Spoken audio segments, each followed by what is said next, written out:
Bem-vindos ao podcast Cevada com Plutônio, um podcast que fala sobre ciência e religião, isoladamente ou tudo junto e misturado. Olá a todos os nossos ouvintes aqui do podcast Cevada com Plutônio. Mais uma vez, ficamos muito felizes de compartilharmos alguns minutos aqui com vocês, para discutirmos diversos temas, tá? E ficamos muito contentes também com a presença aqui de nossos amigos Alex e Thiago. Então o programa de hoje vai ser mais uma rodada, um giro aí de informações, algumas notícias que a gente encontrou em várias áreas, tá bom? E eu gostaria de começar já com uma aqui, algumas na área de astronomia, tá certo? Eu vou colocar aqui 3 notícias e a gente faz um apanhadão aqui sobre elas, tá? Eu vou começar que é o seguinte, é uma notícia sobre a Alemanha tá selecionando voluntários para fazer uma simulação de 100 dias, tá bom? 100 dias, eles vão ficar enfurnados num edifício que simula uma nave espacial, uma estação espacial, tá bom? Durante 100 dias eles vão passar pelas mesmas restrições, tirando a questão de gravidade, claro, esse tipo de situação, mas eles vão passar pelas mesmas restrições de espaço, de banho, de alimentação, de convívio social e de atividades. Por exemplo, cada voluntário desse vai ganhar $20.000 por essa experiência, tá bom? Durante 90 dias. Só que eles têm que ser formados em engenharia, em sistemas de informação, navegação. Por quê? Porque eles vão simular, né, não apenas a rotina, digamos, de vida dentro de uma nave espacial, mas também com as obrigações que uma nave dessa acarreta, né. Eu gostaria que os colegas aqui comentassem já por essa primeira notícia, eh para que isso tudo? Para que fazer essa simulação, tá? Por que fazer isso? Bom, Ednar, boa noite aí, boa noite para você que está nos ouvindo também, né? Quer dizer, a gente tá gravando aqui de noite, mas pode ser bom dia, boa tarde para você também. Assim, eu acho que uma das questões que a gente pode pensar, né, Ednardo, assim, isso não é a primeira vez que se faz esse tipo de tentativa, tá?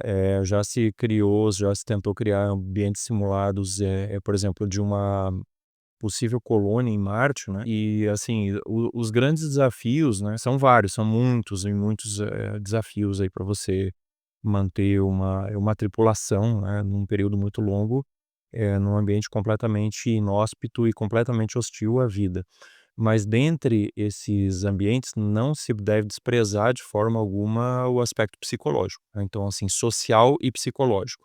Então, num desses experimentos aí, né, que simulou aí uma possível colônia em Marte, passado tempo suficiente, as pessoas entraram, assim, num comportamento de estresse, né, ficaram muito agressivas umas com as outras, e o grupo se dividiu, né, na realidade a equipe se dividiu em 2 grupos, né, 2 subgrupos informais, que foram criados lá dentro mesmo, e um começou a sabotar o outro, né, tanto é que o experimento teve que ser encerrado precocemente, porque a condição ficou insustentável, né. Então, esse tipo de experimento, ele justamente é uma grande coleta de dados, né, para que as pessoas aprendam assim, quais são realmente os desafios, que nível de desafios, né, estão envolvidos aí, que nível de características aí as pessoas precisam ter e quais são as possíveis soluções aí para esses desafios. Agora eu vou dizer para vocês assim, ó, realmente não é nem um pouco fácil, né. Porque tá se falando muito aí, né, explorar outros planetas, luas e tal, e ir para Marte, aquela questão toda, mas a questão é, a gente tem um ambiente aqui que é a Antártida, né, que as pessoas estão lá, mas assim, é num caráter eh, muito restrito, né, por exemplo, a Antártida, que a gente já teve aqui 2 programas, pelo menos aqui com o Dr. Cosme, né, aqui do grupo de cientistas adventistas que falou, ele esteve lá fazendo experimentos, né, e tal. E é muito interessante, até quero convidar você a escutar o podcast aí depois, né. Mas assim, aí a grande questão que vem para todos nós é a seguinte, né, se é tão difícil você, manter uma colônia sustentável, estável e autônoma na Antártida, você imagina em Marte, você imagina na Lua, você imagina numa nave viajando pelo espaço sem fim aí, com a data bem longa aí de chegada, né, no bilhete de passagem lá. Então a Antártida, por mais frio que seja, por mais inóspito que seja, você abre sua janela, você tem oxigênio, você tem pressão atmosférica, você tem um escudo protetor aí mais ou menos, né, da camada de ozônio lá, que é um buracão lá em cima, mas tudo bem, ainda assim não deixa de ter uma certa proteção à camada de ozônio contra os raios solares, raios cósmicos, etc e tal, né, radiação ionizante. Então, assim, se na Antártida já é absurdamente difícil, e são pouquíssimos os países que conseguem fazer isso com eficiência, e até onde eu saiba essas colônias não são autossustentadas, né, elas dependem de constantes suprimentos aí externos, você imagina isso num espaço. Então, é legal que esses experimentos estejam sendo feitos e tal, mas para mim, assim, ó, agora eu tô sendo bem opinativo, acaba sendo só mais uma forma da gente constatar, né, que nós fomos criados realmente para esse planeta e que esse planeta foi criado para nós. Só também para comentar essa notícia, eu vejo que os países eles vão se preparando para o futuro. E igual o Alex falou, existe uma grande possibilidade, né, de que a tecnologia torne possível a viagem para Marte. E começa-se os treinos assim, né, de acordo com a notícia aqui, uma das coisas que eles estão procurando nessas pessoas são resiliência, capacidade de se adaptar, igual o Alex falou, numa viagem de foguete para Marte, as dificuldades eles vão muito além de, por exemplo, estarmos indo para a Antártida. O nosso amigo foi e a gente gravou. Porque esse foguete, você vai depender das pessoas. Quando você recruta pessoas para uma viagem dessa, cada pessoa que vai lá, ela é essencial. Você vai com uma pessoa que tem como objetivo controlar a nave, uma outra que tem o objetivo de, consertar os equipamentos, a outra tem tal objetivo.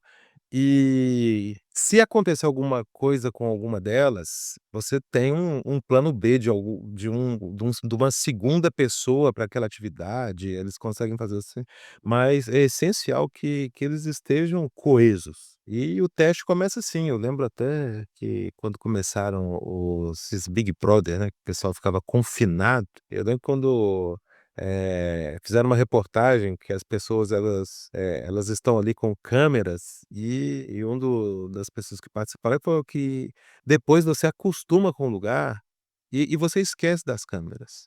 E nesses lugares quando você está confinado, as pessoas elas mudam, então você tem que testar o tanto as pessoas que vão participar, elas têm que ser testadas, mas também os psicólogos que escolhem, que recrutam, eles têm que já começar a entender os nuances de personalidades nessa situação.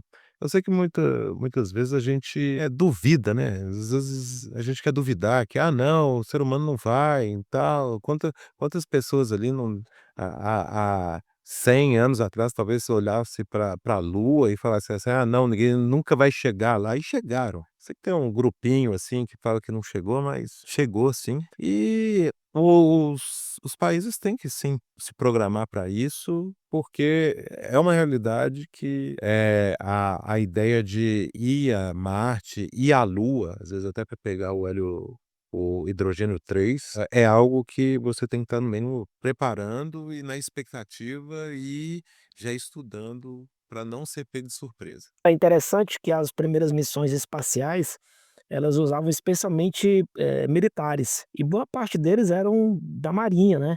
Porque os caras, na época, a maior requisito de um astronauta, digamos, no começo da corrida espacial, era acima de tudo alguém com condição de levar a nave até o destino e voltar, né, e pessoas preparadas para altas situações de estresse, de pressão, né, geralmente pilotos, né, de aviação militar, em especial da marinha, porque a marinha tem dificuldade extra, né, pousar em porta-avião, em situação de combate e tudo, então de maneira geral era um pessoal muito bem preparado para isso, e como o Alex comentou no começo também, o Thiago, é uma situação de pressão psicológica absurda, né, e lembrando que essa simulação está tratando apenas de vários aspectos de pressão e tudo, mas nem chegou no nível de questão de, exposição a raios cósmicos, né, porque você não tem a camada de ozônio para te proteger, você tem inúmeras outras situações sem a gravidade, que altera como funciona seu corpo, né, sua digestão, sua circulação, sua musculatura.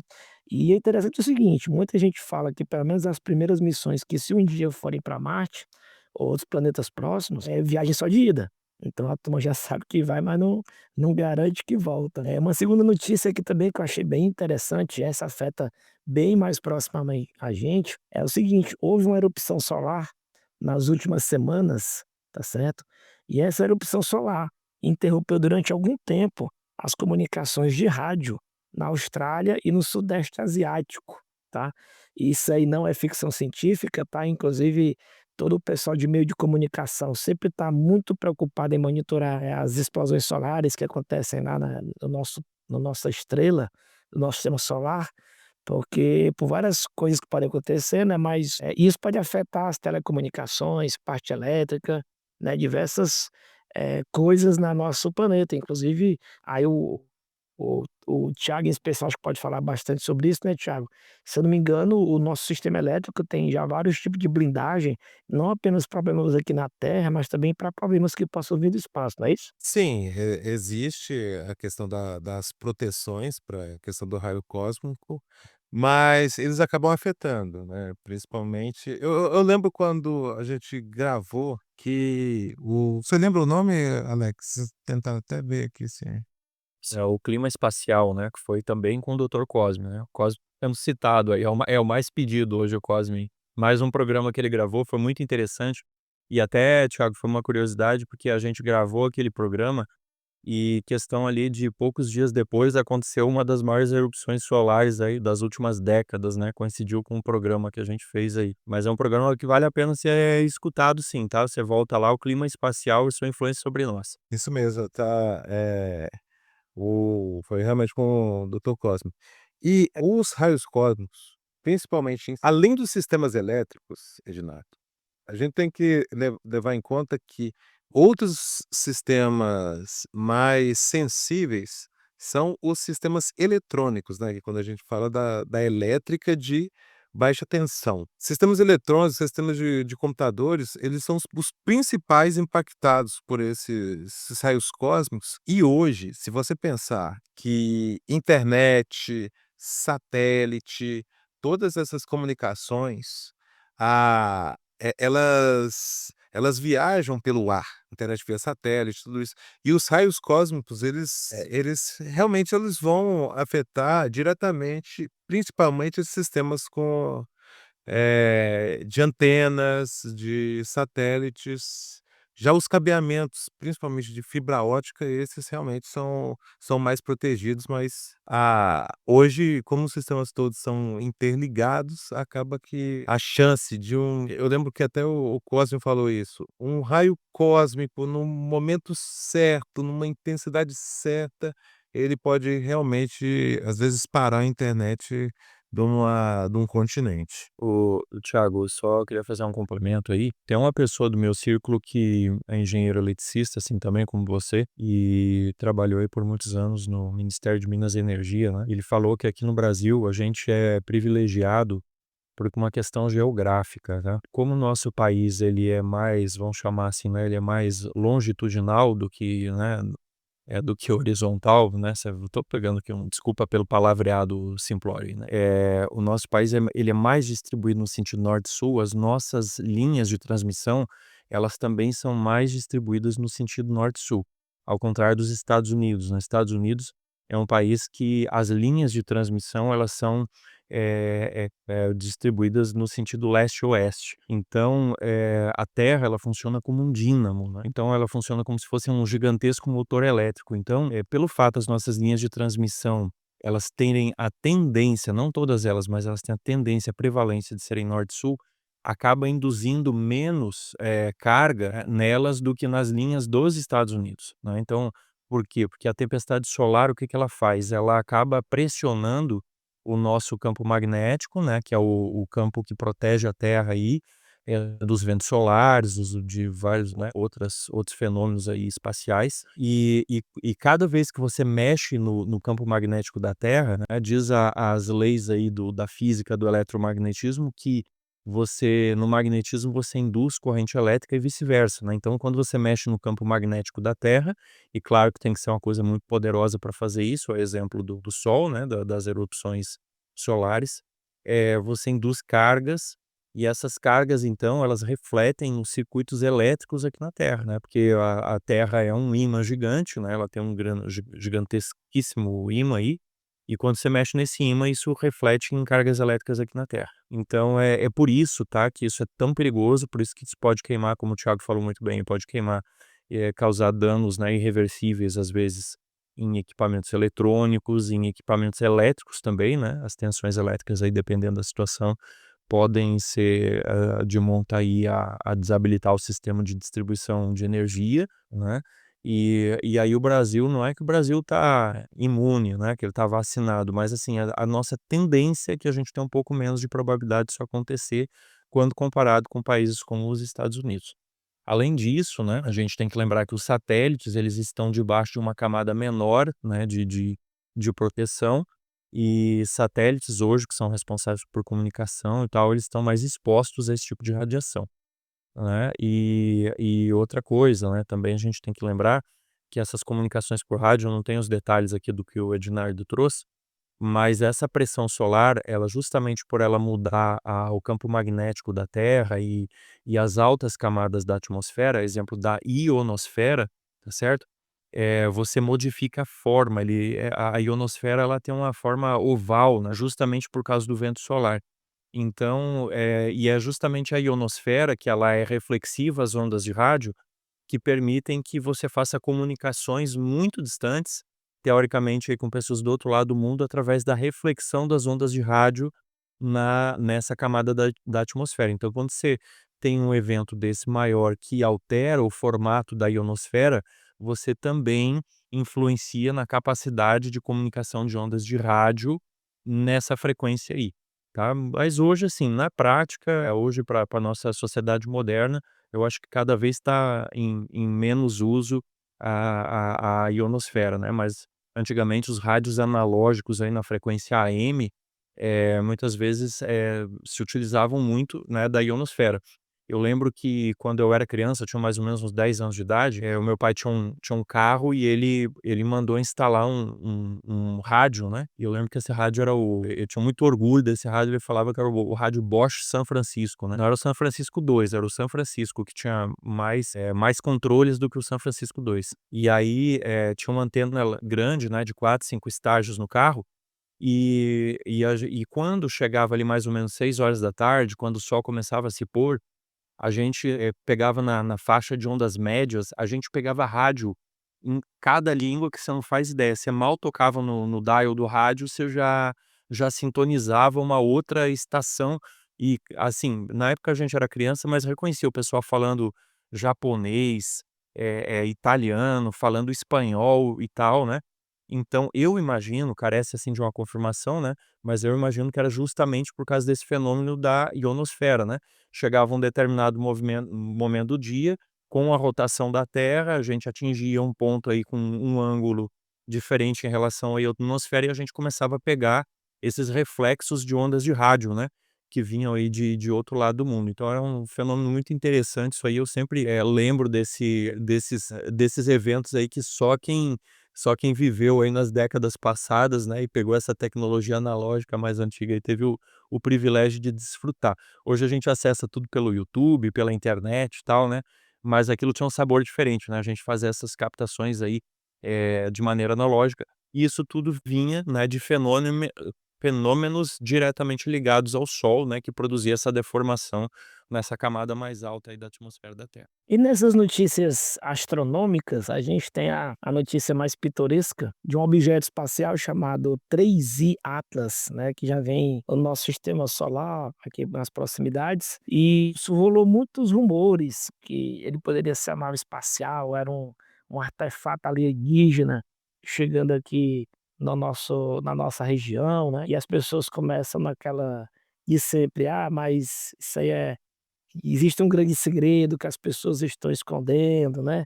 Então começa aquela série das conspirações, né, sobre esse objeto espacial, e a NASA ela liberou diversas imagens, né, segundo aqui a matéria, são mais de 20 missões científicas que estão conseguindo acompanhar a passagem desse corpo, né, esse corpo celeste, no caso é um cometa, pela nossa vizinhança, E segundo ela, não tem nada de alienígena, nenhuma tecnologia, né, estranha que está vindo aqui dominar ou nos observar, mas acima de tudo eu gostei do termo que eles usaram, tá? É no fim das contas um cometa muito legal. O que vocês poderiam comentar sobre isso?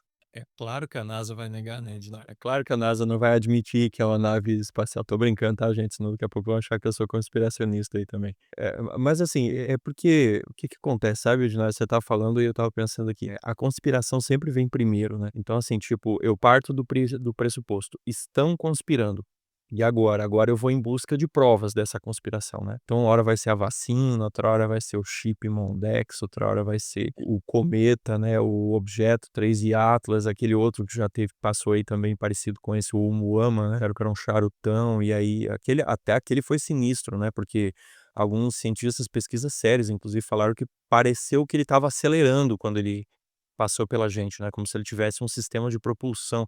Rapaz, aquilo lá, assim, causou realmente um furdúncio, né? Todo mundo aí começou a arrancar os cabelos e tal. Mas o fato que esse 3I Atlas, como não poderia deixar de ser, como é que você sabe que esse objeto está vindo de um outro sistema solar, né? De uma outra parte da galáxia?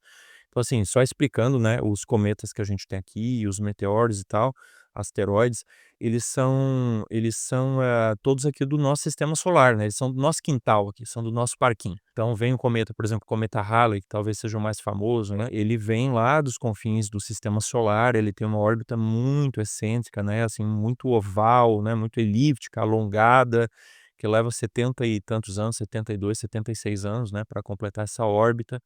Mas ele é aqui, ele é nosso vizinho, ele é nosso, vamos chamar assim, é nosso irmão, né, aqui do sistema solar. É um objeto que orbita o Sol, ele gira em torno do Sol, né, e gira assim meio troncho, né, meio cambaleante, aí os cometas e tal, mas ele gira em torno do Sol. Agora esse objeto aí, o 3I Atlas, assim como o Oumuamua e mais um outro aí que eu não recordo o nome que passou, como é que eu sei que ele é de outro confim? Muito simples, é pela rota que ele vem fazendo, né, pelo caminho que ele vem vindo. Ele não vem, de um círculo ao redor do Sol, né, porque você vê lá uma pedrinha, uma rocha daquela, você faz uns cálculos e tal, diz assim: "Não, ele está orbitando o Sol, é uma órbita muito excêntrica e tal, tal, tal, mas está orbitando o Sol". E esses objetos aí não estavam orbitando o Sol, né, então eles vêm de um ângulo muito acentuado, muito inclinado em relação ao plano orbital aí dos planetas, né, dos asteroides e cometas, etc e tal, e ele vem praticamente numa reta, né. Os outros objetos, eles são, né, os planetas, esse que eu falei, eles são como um balé, né, como um patins no gelo, que tá todo mundo girando em torno do astro-rei aqui, que é o nosso Sol. E esse aí não, ele não tá fazendo uma curva em torno do Sol, ele vem como se fosse uma bala, né, de fuzil, ele vem vindo dos confins da galáxia aí, muito longe, e aí os cientistas olham isso e dizem: "Não, isso aqui realmente é um objeto extrasolar", né. E aí ele sofre uma inclinação sim, só que é uma inclinação que é causada pela gravidade do Sol, né, mas não chega a ser uma órbita, né. O que que é a órbita? A órbita é quando o objeto ele começa a cair em torno de outro, mas, você coincide o ângulo da queda com a força centrífuga, né, desse movimento, e aí essas forças se equilibram, e ele fica sempre caindo, né, num círculo infinito ou numa elipse infinita, né. Então é isso que é uma órbita. E esses objetos eles não estão em órbita, então eles vieram sim de outro canto da galáxia, né, e não do nosso sistema solar. Isso aí já é um fato interessantíssimo, tá, eu acho que é um grande evento astronômico, não sei se é astrológico também, que não entendo nada dessa área de astrologia, mas conspiratório sem dúvida nenhuma, né, então, para quem acha que a NASA aí tá escondendo coisas e tal, eu acho que é um prato cheio, né. E é interessantíssimo você pensar assim: "Poxa, esse objeto que tá vindo aqui, olha a oportunidade, né, é uma pena que a gente descobre eles muito em cima da hora e não dá tempo de mandar preparar uma sonda", que geralmente é um processo de muitos anos, né, mandar uma sonda para lá estudar. Já pensou a riqueza você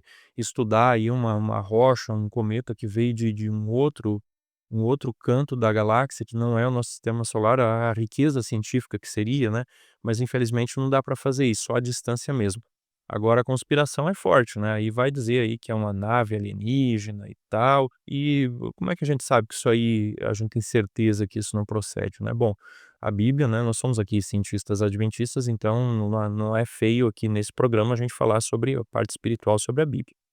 Então a Bíblia aqui ela fala que sim, que existem seres em outros planetas, tá? A Bíblia fala claramente que existem alienígenas, inclusive vivendo entre nós, tá? Mas isso é tema para um outro programa, eu quero deixar você com a pulga atrás da orelha aí para saber o que que é. Mas assim, o fato é que esses alienígenas, eles não vêm em discos voadores, não vêm em outras, em naves aí e tal, com a aparência do chupacabra, aqueles bicho horrível lá e tal, que o cinema retrata, né, enfim, né, então a gente sabe que não vai acontecer o fato de, não, é uma nave que está chegando de outro planeta. Se acontecer isso aí, com certeza só tem uma explicação, né, e é algum erro de interpretação, tá certo? Então, a gente, assim, solidariza, né, com aquelas pessoas aí que acreditaram, né, e tal, mas agora os dados ulteriores, confirmaram que se tratava apenas de um boato, né, não tem nada de disco voador, não tem nada de nave alienígena. É claro, sempre aparecem uns pesquisadores aí, entre aspas, falando isso, aquilo, aquele outro, mas assim com muito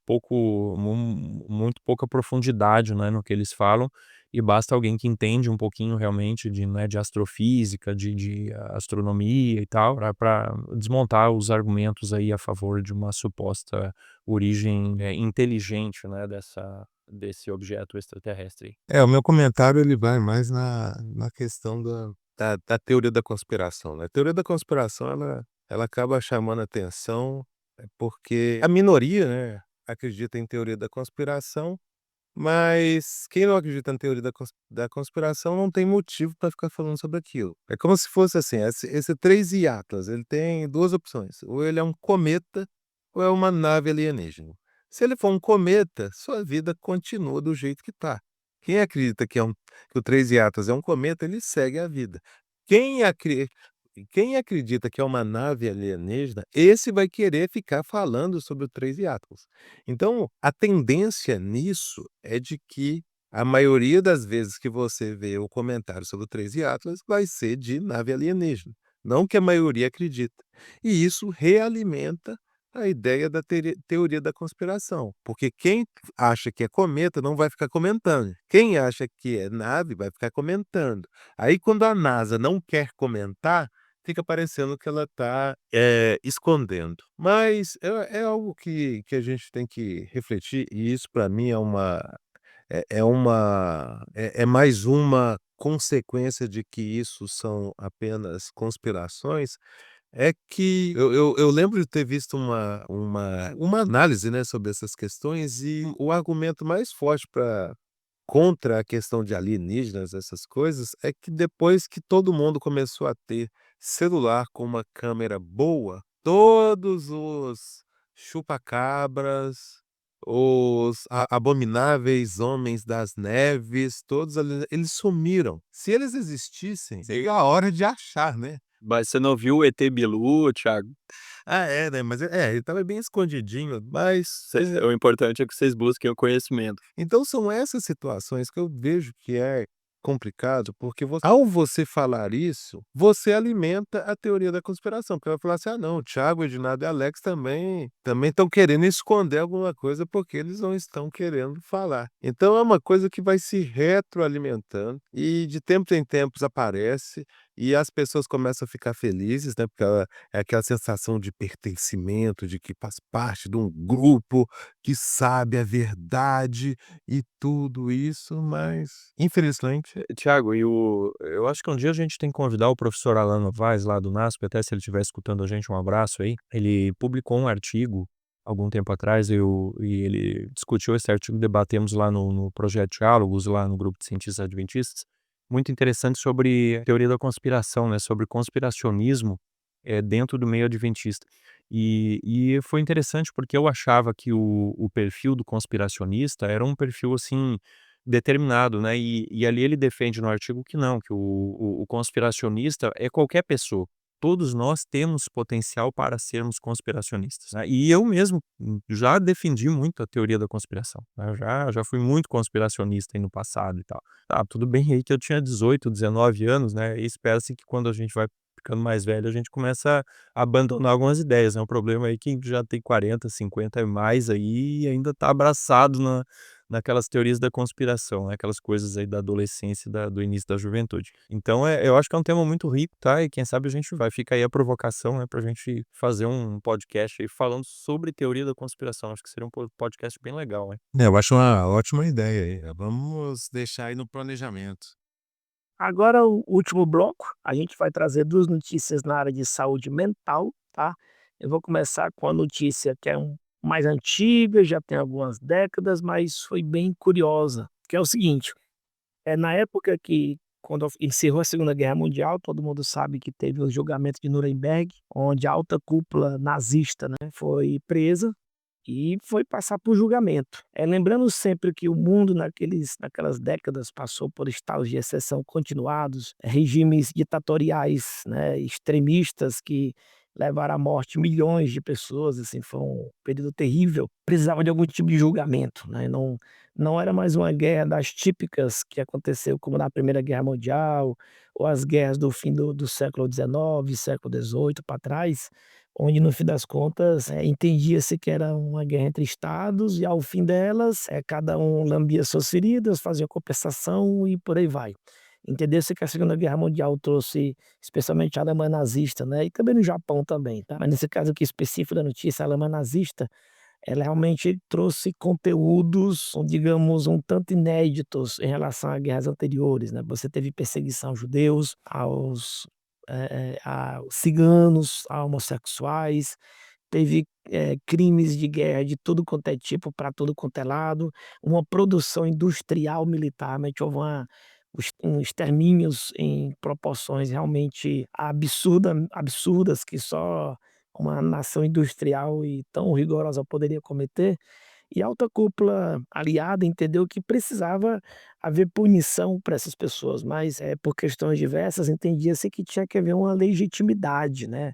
Esses homens tinham que passar por um processo legal, um julgamento, até porque se fosse um rito sumário, como aconteceria em outras guerras, né, mais à frente esse mesmo rito poderia ser usado, digamos, de maneira vingativa, coisa parecida. Então, entendia-se que, bem, não seremos, eu vou usar palavras minhas agora, tá, não são palavras de alguém que eu tenha lido. Não usaremos de modos brutais ou animalescos como esses caras usaram. Vamos fazer diferente deles, faremos um processo legal, um rito legal, o legítimo direito de defesa, né, que os vencedores estão estendendo aos vencidos. Lembrando que em guerra, o vencedor faz o que quiser com o vencido, tá bom? Mas nesse caso procurou-se dar um aspecto legal, né, um digamos, uma blindagem legal para poder mais na frente na história não haver questionamento quando acontecesse de novo. E ali havia uma novidade, que era um crime de guerra e um julgamento em um marco legal que não existia antes. Tanto é que tem uma série que é Os Julgamentos no Japão, esqueci agora qual é o nome dessa série, eu vi na Netflix, e essa série questionava-se muito isso, como assim? Como é que eu vou julgar pessoas em cima de uma lei que não existia, tá? Então, como já havia esse terreno pantanoso, né, de julgar pessoas com a legislação posterior, né, isso é o princípio básico do direito, né, você não pode pegar uma lei nova e aplicar retroativamente, apesar que nesse caso a gente tinha vários absurdos inéditos no mundo também, né. Mas, dentro dos aspectos é o seguinte, havia uma pergunta básica em qualquer julgamento: o réu é uma pessoa com debilidade mental? O réu tem algum tipo de problema mental, psicológico, psiquiátrico, que pode tirar dele ou amenizar o crime dessa pessoa, né. Esse réu ele, por exemplo, sei lá, de repente uma pessoa com grave deficiência mental, ela comete um crime, assassina alguém. Então e aí, como é que eu vou julgar essa pessoa? Tem algum atenuante, tem algum agravante a depender do caso? Então ficou essa situação, você tinha ali dezenas de pessoas, homens para serem julgados pelos crimes de guerra cometidos, e agora? Eles eram pessoas terríveis, eram monstros, eram pessoas em seu devido juízo, ou eram pessoas que tinham algum tipo de deficiência mental, algum tipo de problema psiquiátrico, psicológico, como já falei, que fizeram agir de qualquer jeito. E aí, é isso mesmo? Então o que aconteceu? Eles chamaram um doutor chamado Kelly, tá, um psiquiatra formado pela Universidade da Califórnia, e ele fez análises psicológicas de todos aqueles homens, daqueles líderes, tá bom? Então, claro que isso por si só não livraria ou não aquelas pessoas da punição, mas vai ter um filme que vai ser lançado agora em fevereiro, que é chamado Nuremberg, que vai tratar desse assunto também, tá bom? E eles abordaram isso. E aí, esses caras eram malucos? Eles eram pessoas com deficiência mental, eram monstros? O que que esses caras eram? E esse Kelly fez diversos estudos e análises com esses homens, né, com esses generais, né, com esses líderes, para poder chegar no diagnóstico. Então, no fim das contas, o diagnóstico chegou ao ponto de que eles realmente tomaram essas decisões com um certo grau de autonomia, né, então eles sim sabiam o que estavam fazendo, e eles não poderiam ser, digamos, inocentados ou não poderiam ter a pena diminuída, né, segundo essas técnicas da época que ele aplicou, devido a algum argumento do tipo, tá, o famoso é uma expressão que eu tenho estudado muito, é o seguinte: "Foi mal aí, eu estava loucão", né, "Foi mal aí, eu estava louco nesse dia". E os estudos dele chegaram a provar o seguinte: não, eles realmente cruzaram essas linhas, né, de monstruosidades, cometeram coisas más, realmente eles tinham a devido domínio da própria consciência para isso, tá. Então, colegas, eu gostaria que vocês comentassem um pouco sobre isso, sobre esse tipo de notícia que eu acho bem interessante para os tempos de hoje, né, que tem a expressão que é o seguinte: "Ah, fulano meteu o louco", né. Tipo, o cara faz uma coisa errada e depois fala que foi um demônio que possuiu, fala que estava louco naquele dia, não tomou o remédio, e aí, como é que é isso? Eu acho interessante porque eu já fiz um treinamento corporativo lá na empresa que eu trabalho, que falava justamente isso, tá? Que já foi feito, que já foram feitas avaliações, né, sobre o perfil psicológico dessas pessoas aí os líderes nazistas, né? E que realmente eles não tinham nada que destoasse do cidadão comum, mentalmente falando, né, psicologicamente falando. E isso é um negócio, assim, assustador, né, porque a gente acabou de comentar aqui que todos nós somos potenciais conspiracionistas, né, sem exceção, por mais cético que você seja, assim, isso mostra que ponto o ser humano pode chegar se os filtros devidos não estiverem colocados no lugar. Então, assim, hoje a gente, eram loucos, eram pessoas doentes, eram monstros e tal, né? Até com certeza eram, tá? Assim, porque ninguém faria aquele tipo de coisa que foi feita, e possa ser considerado normal. Mas o fato é assim que, biologicamente, mentalmente, psicologicamente, eles não eram diferentes da gente.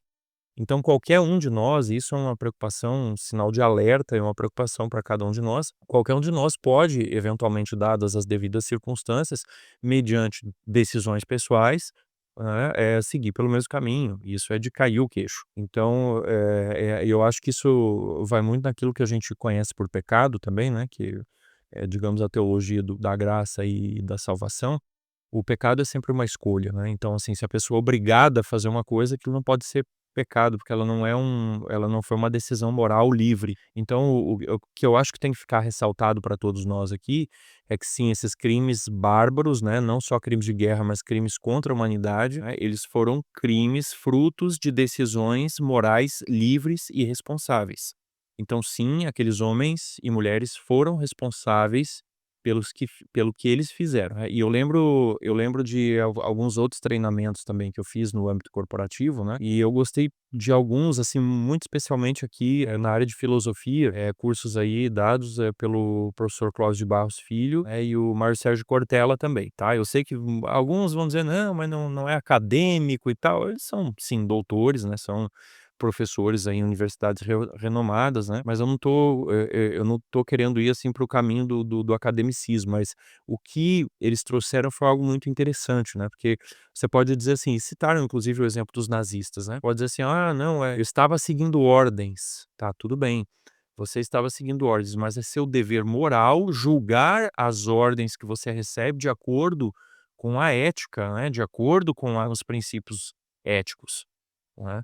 Então: "Ah, mas isso aí iria me custar a vida". Sim, iria te custar a vida, mas eu achei interessantíssimo o que eles falaram, porque, falou assim: "Olha, se te custar a vida, mas você sabe que isso é para defender a ética, né, um padrão maior de moral e de comportamento e de ética, sim, você deve morrer por isso", né. Então o fato de você estar obedecendo ordens, não exime você da responsabilidade de ter acatado essas ordens, né. Então eu acho que isso é muito interessante, né, e vale numa escala menor para as nossas decisões no dia a dia, né. Quando alguém na sua empresa, né, ou em qualquer contexto, pede para você fazer alguma coisa que você sabe que está errado, que vai lesar a empresa, vai lesar aí o patrimônio, né, público e tal, é algo a se pensar, né. "Ah, me mandaram fazer", tá, tudo bem, te mandaram fazer, mas você tem uma liberdade moral, você conhece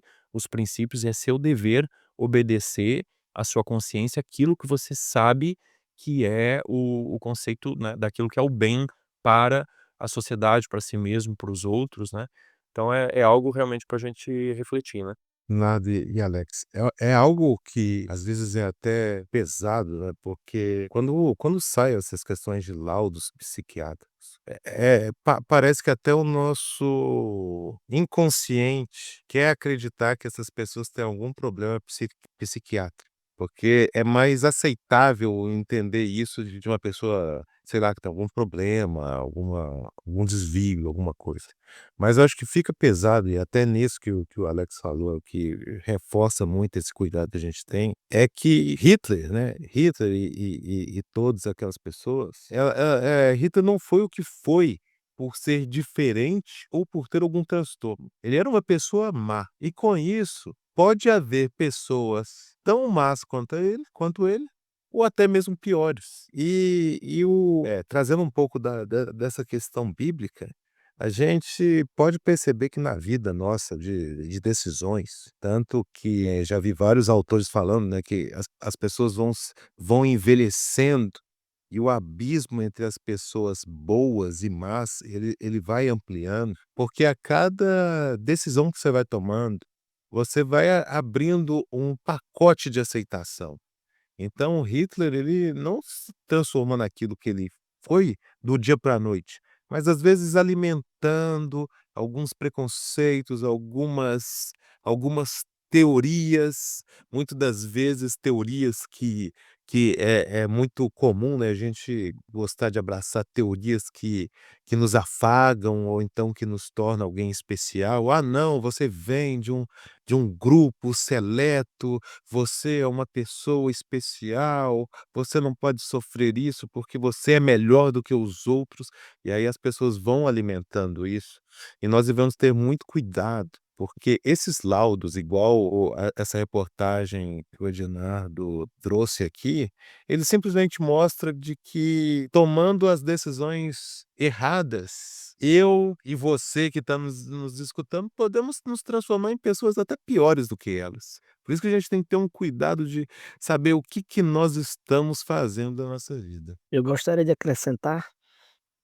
2 coisas. Primeiro, que a Hannah Arendt, famosa jornalista, filósofa, ela no livro dela chamado O Julgamento de não, Eichmann em Jerusalém, recomendo demais esse livro. Ela cunhou um termo, na verdade ela meio que mostrou para o mundo, ela conheceu o termo do banalidade do mal. Ela acabou meio que provando, entre aspas, porque na área de humanas, né, não é como áreas ciências duas, né, a prova é um pouco mais complexa, mas ela acabou demonstrando para o mundo que a banalidade do mal, que na verdade pessoas más, desculpa, pessoas comuns podem fazer coisas monstruosas, que por trás, por exemplo, dessa máquina nazista que a gente pensa logo no Hitler, no Eichmann, no Göring, essa galera toda aí, só que por trás desses caras haviam dezenas de milhões de alemães trabalhando numa máquina brutal de guerra e também numa máquina de extermínio. E para essas pessoas era um dia como qualquer outro, era apenas um trabalho. Então,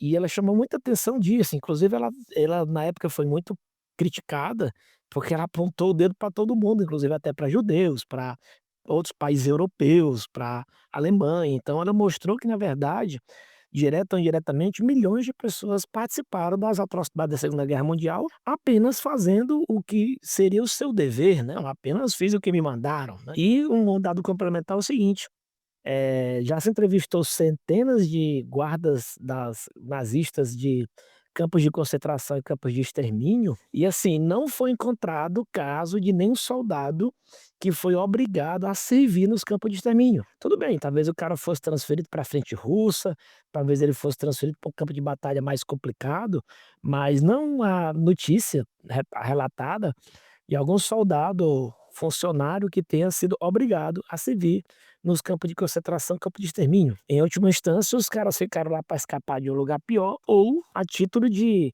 servir a pátria ou fazer o trabalho que foi indicado. E a última notícia de hoje eu vou passar aqui para o Alex desenvolvê-la. Alex, manda brasa aí. Bom, fechando aqui então o nosso podcast hoje, né? Eu acho que é algo que circulou bastante o Brasil aí, é um caso trágico, né, e bastante emblemático, e a gente, né, decidiu trazer aqui para a gente discutir rapidamente aqui no nosso podcast, né? Foi a tragédia em que envolveu o jovem Gerson de Melo Machado, né? De 19 anos, que acabou sendo atacado e morto, né? Depois de invadir o espaço ali dos leões aqui no Parque Zoológico, o Zoobotânico, né, a Rua da Câmara, que é conhecido lá popularmente como Bica, né, lá na capital João Pessoa, lá do glorioso estado da Paraíba, tá certo? Então, mais uma referência aí ao Cosme, que também é lá da Paraíba, né? Só deu Cosme no podcast de hoje aí. Acho que é um sinal aí para ele voltar aí pro nosso podcast, para gravar mais aí com a gente, tá certo? Então, assim, a leoa, né, atacou uma leoa, né, que é o nome Leona, atacou o rapaz, né? O que que acontece? Esse menino aí, ele depois veio à tona na imprensa e tal, que ele sofria de transtornos psiquiátricos severos, né? Ele era diagnosticado com esquizofrenia, tá? Que é um transtorno psiquiátrico considerado grave, e ele já tinha tido várias intercorrências aí envolvendo polícia e questões criminais, etc. E de acordo com os relatos aí, teria sido ele também que foi pego há algum tempo atrás, tentando se esconder, né, no trem de pouso de um avião com o objetivo de ir para a África, né? E pelo que saiu aí depois desse noticiamento, né, desse acidente aí com a leoa, que ele teria o sonho, né, de ser um domador de leões ou trabalhar com esses animais de alguma maneira, né? Parece que ele tinha um fascínio aí por esse tipo de animal, e isso acabou, teoricamente, né, motivando ele então a escalar aí um muro de mais de 6 metros de altura. Aí, com a ajuda de uma árvore também ali, ele eh, foi descendo, né, por essa árvore para tentar em contato ali com a leoa. E eu assisti o vídeo, acho que esse vídeo aí circulou, quase todos assistiram, né? O vídeo mostra que a leoa não espera nem ele chegar no chão, ela já pula e golpeia ele de alguma maneira. Ele até, de alguma forma, ele consegue se afastar um pouco por uns breves momentos, mas aí então a leoa ataca o rapaz, né? E desfere aí ferimentos, né? No pescoço, né? Que é o normal para os felinos, é justamente atacar por estrangulamento, né, as suas vítimas, aí, sejam quadrúpedes ou sejam bípedes, os leões tendem a atacar sempre no pescoço, né? Então ele acabou morrendo aí por hemorragia, tá certo? Interessantemente, o leão, né, a leoa, ela não se alimentou da carne dele, ela matou e deixou lá, tá certo? E isso aí, todo esse episódio muito trágico, muito triste, as cenas são muito fortes, inclusive, falam sobre vários e vários aspectos que a gente poderia ficar um podcast só gravando a respeito desse assunto, né? Você pode analisar isso sobre a questão sob a ótica da questão da saúde pública, né? Do tratamento, de uma maior efetividade no tratamento aí para pessoas com transtornos mentais, né? Psiquiátricos. Isso mostra também ali, né, depois dados aí foram trazidos aí, histórias, né, sobre a vida do rapaz. Ele passou por situações de abandono, né, e ele, dentre os irmãos aqui, o que foi permitido a gente compreender aqui das reportagens é que ele tinha outros irmãos e que foram adotados, mas ele não conseguiu um lar adotivo. Qualquer razão que seja, ele não foi adotado. Então, ele desenvolveu sentimentos muito fortes de rejeição, né, de abandono, de descaso. Claro que houve pessoas aí ao longo da vida dele que atuaram, né, e tal, profissionais, né, que estiveram ligados aí com ele e tal, mas isso em si a gente sabe, né, que não é suficiente para substituir completamente uma família, né, o calor aí de um lar, de um pai, de uma mãe.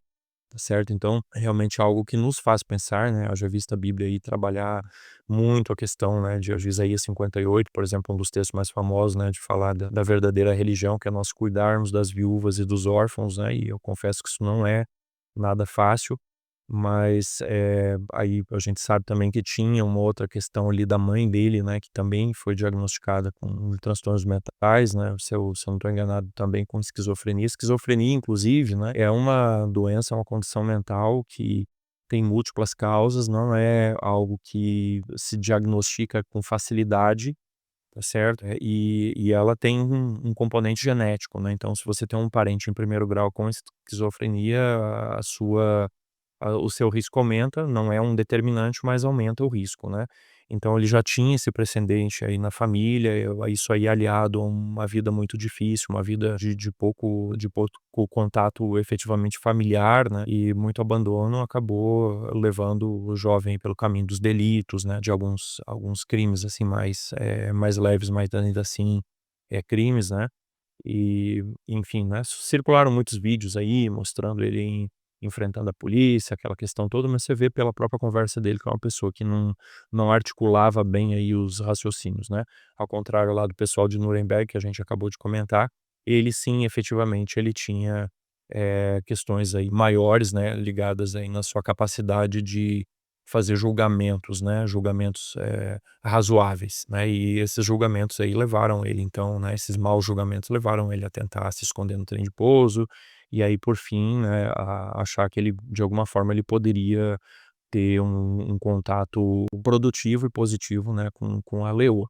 Tá certo? Mas assim, alguns, né, trabalham com a hipótese de sim, de um suicídio, né, que ele sabia qual seria o desfecho, mas não dá para saber justamente porque em virtude de todo esse contexto muito difícil, né, esse quadro, psiquiátrico dele também é difícil avaliar até que ponto ele tinha noção efetivamente do risco que ele estava correndo, certo? Então acho que qualquer conclusão agora vai ser precipitada, né, a gente está simplesmente relatando, quais são as posições aí. Tá certo? Mas outro aspecto aí que eu queria comentar, né, é que assim, tem-se alguns tabus, né, tem-se alguns mitos aí com relação aos animais também, né. Então assim, sim, a gente tem que cuidar dos animais, a gente precisa protegê-los, animais eles não são maus nem bons, eles são, né, aquilo que a gente falou agora há pouco, se aplica inversamente aos animais, eles não são agentes morais, né, eles não tomam decisões morais, animais não têm moral nem ética, eles agem por instinto e por aquilo que eles foram condicionados geneticamente, né, ou hereditariamente ou por uma questão de vivência mesmo, né, eles foram condicionados a fazer. Então, animais fazem aquilo que eles fazem, né, então, não há de se discutir, de animais bons ou de animais maus, o que a gente pode dizer são animais mais perigosos e animais com menor risco, né, mas assim, um dos tabus, dos mitos que a gente tem, assim, é que os animais, né, não caçam o ser humano e tal, e aí a gente pesquisa e descobre que não é exatamente assim, né, sim, a gente tem vários animais que predam seres humanos. Eu tenho aqui uma lista de 9 animais que fazem isso, tá certo, aqui em ordem decrescente, né, de maior risco para menor risco, mas ainda assim risco muito alto, né. O primeiro aí seria o crocodilo, tá certo, especialmente os crocodilos do Nilo e os crocodilos de água salgada. Depois a gente tem os tigres, tá, depois em terceiro lugar os leopardos, em quarto lugar os leões, tá, em quinto lugar os ursos polares, né, que ocorreu aí alguns anos atrás a a informação de que apenas os ursos polares, né, eram os únicos animais que predavam o ser humano, que não é verdade, esses outros animais todos predam os seres humanos, né. Aí depois dos ursos polares, os grandes tubarões, né, por exemplo, tubarão-tigre, tubarão branco, tubarão cabeça chata, daí depois dos tubarões, então as hienas, tá, algumas hienas, especialmente as malhadas, elas podem caçar pessoas, tá, deliberadamente, à noite principalmente, e geralmente pessoas mais fracas ou então crianças, tá certo?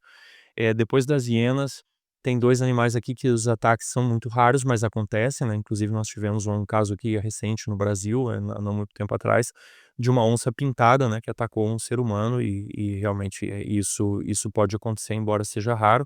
E por fim o puma, né, o puma que é lá na minha terra chama o leão-baio, né, que é o puma concolor na realidade. Então, ele é um outro animal que em casos raros ele pode atacar seres humanos, né, especialmente crianças.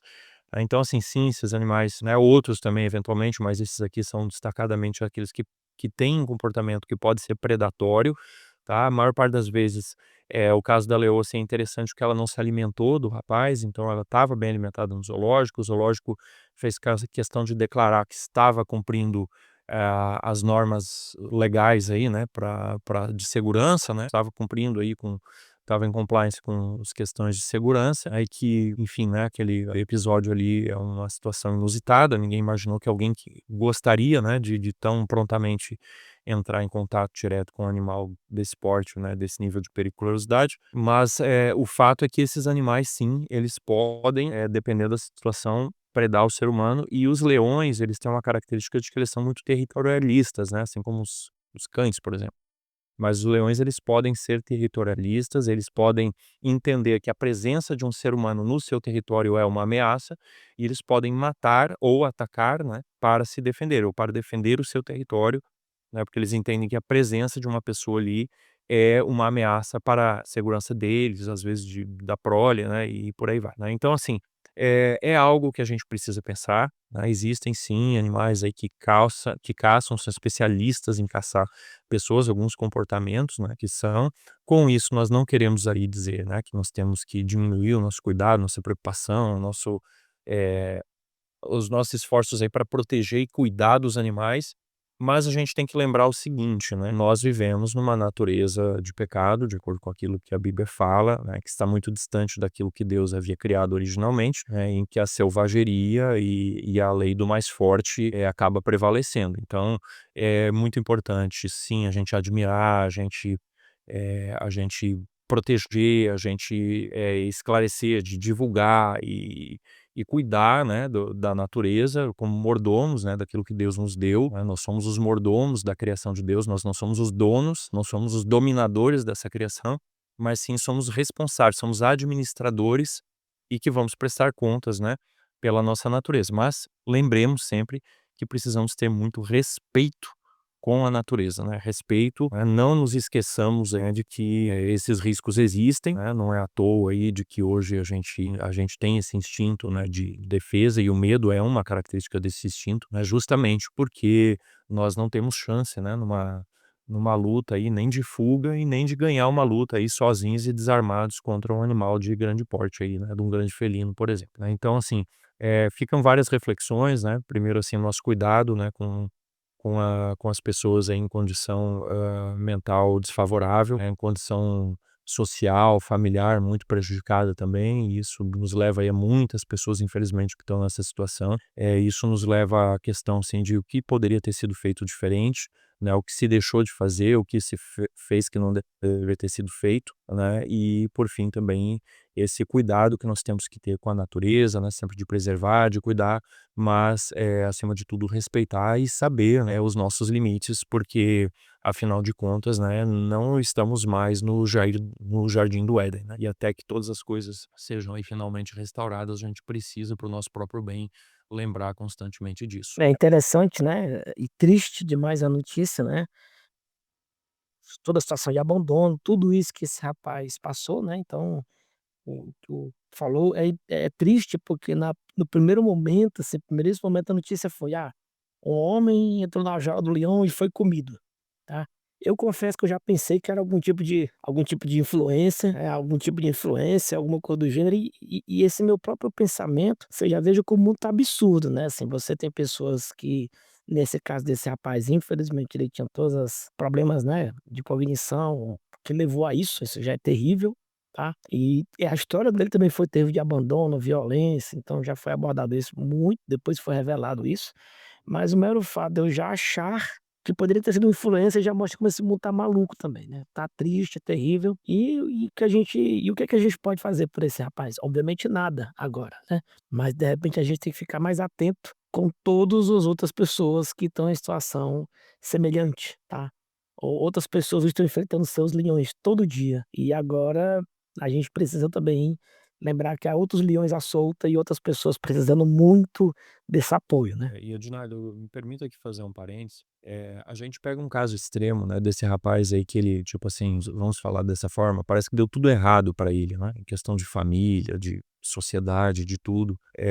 Mas talvez a gente não precise ir tão longe, né? Tanto aqui eu quanto o Ednardo e o Thiago, que não somos pais e os nossos filhos têm mais ou menos a mesma faixa etária, com um pouquinho de diferença, né? A gente precisa, a gente entende o quão sensíveis são as crianças, o quão vulneráveis elas são. Então, talvez a gente não precise pensar apenas nos órfãos, né, apenas nas pessoas aí que estão, aí sob cuidado aí do Estado, porque a família não tem condições aí de ofertar a segurança que essas crianças precisam. Mas, assim, qualquer criança na nossa igreja, no nosso bairro, né, na nossa vizinhança, na nossa família, entre os parentes, ela precisa de atenção, precisa de cuidado. É claro que, felizmente, a maior parte dos casos não vão evoluir para casos tão extremos assim como lá do menino, né, mas assim, ainda assim mostra o quanto, nós precisamos dar atenção para essas crianças, né, precisamos, estar atentos para o ambiente emocional delas. Às vezes a gente como adulto,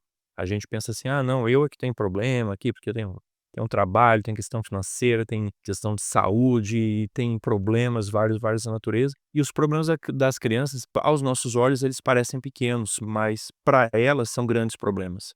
São problemas, às vezes, tão grandes ou até maiores do que os nossos, porque elas não têm as ferramentas, né, para se desenvol pra se defender, para enfim, para sair de algumas situações. Então, isso mostra, temos que, né, não é para a gente ter nenhum tipo de ansiedade, nenhum tipo assim, de pavor e tal, mas é bom a gente estar atento, né, e perceber as nuances, né, com os nossos filhos, com as nossas crianças do nosso círculo aí de influência, porque, de novo, né, casos não precisa ser um caso extremo, mas coisas ruins também pode acontecer, né, se a gente estiver desatento a isso. Então fica assim, né, o alerta, o que que o Estado pode fazer mais, mas eu digo mais, né, eu trago a proposta aqui, né, o que que eu posso fazer mais, o que que eu posso fazer diferente, né, pelas crianças aí que estão ao nosso redor, né. Então aqui o Ednardo, que é colega nosso aqui do clube de aventureiros, né, da mesma igreja aqui. Eu sei que o Thiago também trabalha aí com as crianças lá no clube de aventureiros, e a gente tem muitas crianças ali, né, que não são nossos filhos, não são nossos parentes, mas que a gente vê que precisam de ajuda, né, precisam de um apoio, precisam de um abraço às vezes, precisam às vezes de uma palavra de repreensão dada com carinho, mas com firmeza, é justamente porque a gente quer o bem, né, e elas precisam aí desse afeto, tá. Eu sei que desviou um pouquinho aqui da linha central, mas, eu acho que a gente precisa terminar com esse pensamento, né: "Ah, aconteceu um caso aí e tal", e aí eu pego e mando para os meus contatos no WhatsApp e tal, curti, depois amanhã a vida que segue, não mudou nada, né.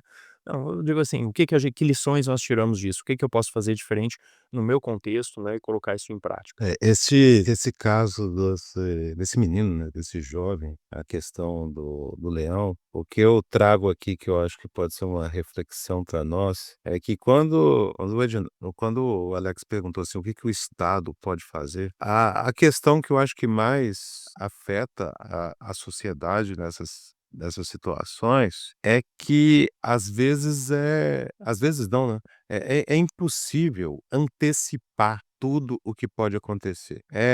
Quando eu vi pouco desse caso e eu demorei a ler sobre essa notícia.